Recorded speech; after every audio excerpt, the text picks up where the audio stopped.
lami nguphumelele Sifolo owasensizwa kwilali yaseMount Elif kuWard 5.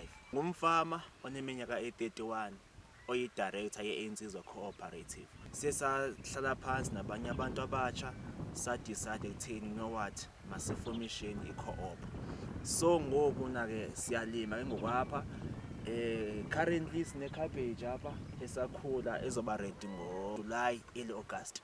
Silima nespinach, ne-green pepper, also ne-butternut. So those are the basics esisebenza ngazo currently. Kodwa iplan yethu ukubana songeze enye variety. Sifuye ne-livestock, igusha, ibhokhwe. Umuntu omtsha osebenza nge-farming esikhule ngayo emakhayeni wethu, yabo.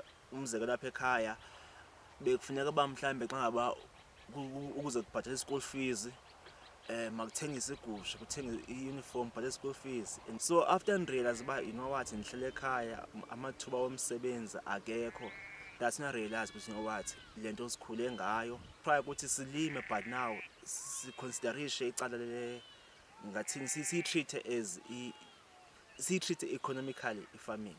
I wish lento eyenzekayo currently bengiyicinge 10 years back. So you're never too young uba ungaqalisa i-farming, uyabona. So bantu abatsha, there's this huge gap kwi-farming okufuneka sivale.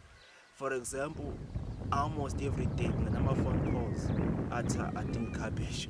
I-cabbage ayikho, like i-cabbage currently with demand, yabo, but now currently asiyi-meet demand because sisalima kancinci.